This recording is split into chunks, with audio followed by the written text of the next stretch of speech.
নমস্কার বন্ধুরা, বঙ্গজয়তে তোমাদের আরো একবার স্বাগত জানাই। আজকে চলে এসেছি তোমাদের জন্য ফুটবলের সব রকম খবর নিয়ে। কোপা আমেরিকা থেকে ইউরো কাপ থেকে কলকাতা ফুটবল লিগ, তো সব খবর জানবে। তার আগে বলবো অবশ্যই আমার চ্যানেলকে তোমরা বেশি করে একটু লাইক, শেয়ার আর কমেন্ট করো। আর চ্যানেলে যারা নতুন এসেছো তারা সাবস্ক্রাইব করে বেল বাটনটা অন করে দাও, যাতে ফুটবলের সব রকম নোটিফিকেশন তোমরা রোজকার মতন পেতে থাকো। চলো দেখে নিই আজকে তোমাদের জন্য কি কি ফুটবলের খবর অপেক্ষা করছে। প্রথমেই আসি কোপা আমেরিকা।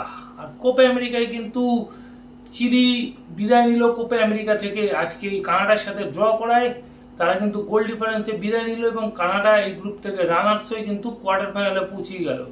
অপর একটি ম্যাচে আর্জেন্টিনা কিন্তু 2-0 গোলে হারিয়ে দিয়েছে পেরুকে।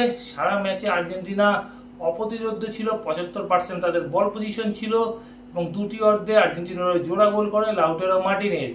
আর্জেন্টিনা এই জয়ের ফলে তারা 3টে ম্যাচ তারা জিতে গেল এবং 9 পয়েন্ট নিয়ে কিন্তু তারা কোয়ার্টার ফাইনালে পৌঁছে গেল। যেখানে কিন্তু জামাইকা মুখোমুখি হচ্ছে ভেনেজুয়েলার এবং মেক্সিকো মুখোমুখি হচ্ছে ইকুয়েডরের।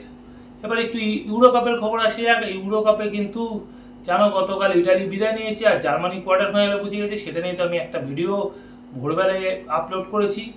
তো আজকে যে দুটো ম্যাচ আছে ইউরো কাপে, তা হলো রাত 9:30টায় কিন্তু ইংলিশ লায়ন্স মানে ইংল্যান্ড কিন্তু খেলতে নামছে স্লোভাকিয়ার সাথে। ইংল্যান্ডের পারফরমেন্স মোটেই আহামরি নয় এই ইউরো কাপে। ইংল্যান্ডকে নিয়ে যথেষ্ট সমালোচনার ঝড় বইছে।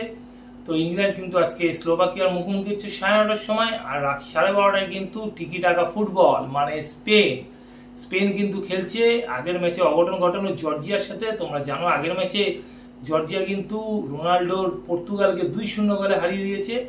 তো এই ম্যাচটা দেখতে কিন্তু একেবারে মিস করো না। রাত 12:30টায় সোনিতে তোমরা এই ম্যাচ দেখতে হবে। সোনির যে স্পোর্টস চ্যানেলগুলো আছে, সোনি 2, সোনি 3, সেখানে কিন্তু এই ম্যাচ লাইভ দেখানো হবে।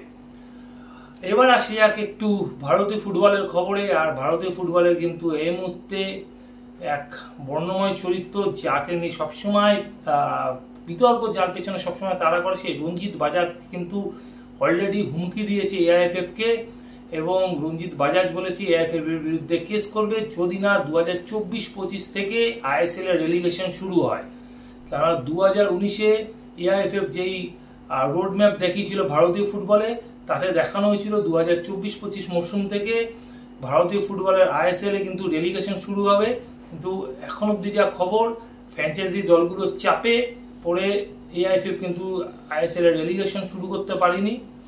তো এখন রঞ্জিত বাজাজ আর আই লিগের টিমগুলো একত্র হয়ে কিন্তু এআইএফএফ এর উপর চাপ সৃষ্টি করছে যে 2024-25 মরশুম থেকে রেলিগেশন শুরু করতে। আর তারা যদি রেলিগেশন শুরু না করে এআইএফএফ, তাহলে তারা কিন্তু বৃহত্তর আন্দোলনে যেতে চলেছে। ইভেন এমনও হতে পারে তারা আই লিগও বয়কট করতে পারে, আই লিগের দলগুলো, এবং কোর্টে কেসও করতে পারে এআইএফএফ এর বিরুদ্ধে। এবার একটু চলে আসি কলকাতা ফুটবলের খবরে। আর কলকাতা ফুটবল লিগে আজকে কিন্তু লাল হলুদ বাহিনী খেলতে নেমেছিল টালিগঞ্জ অগ্রগামীর সাথে। ম্যাচটা কিন্তু পুরোপুরি একতরফা হয়ে গেল এবং এই ম্যাচে লাল হলুদ উড়িয়ে দিল টালিগঞ্জ অগ্রগামীকে 7-1 গোলে। ইস্টবেঙ্গল কিন্তু আজকে দাঁড়াতেই দেয়নি সারা ম্যাচে টালিগঞ্জকে।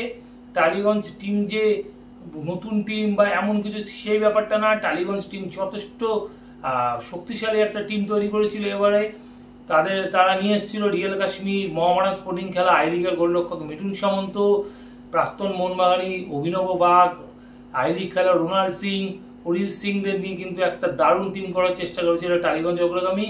কিন্তু ইস্টবেঙ্গলের ইয়ং ব্রিগেডের কাছে তারা দাঁড়াতেই পায়নি এবং 7-1 গোলে পর্যুদস্ত হলো টালিগঞ্জ। এই ম্যাচে কিন্তু আগাগোড়া ইস্টবেঙ্গল আধিপত্য রেখে ফুটবল খেলেছে।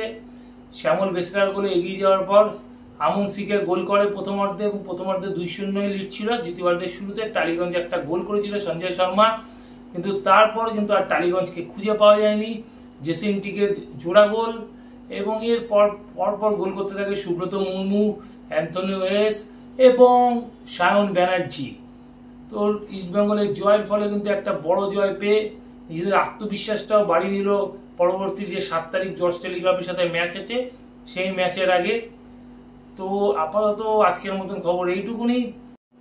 আর বলবো যারা আগের ভিডিও মিস করে গেছো তাদের জন্য ডেসক্রিপশন বক্সে লিঙ্ক দেওয়া থাকবে, তোমরা লিঙ্ক ক্লিক করে কিন্তু আগের ভিডিও দেখে নিতে পারো। এখনকার মতন গুড বাই।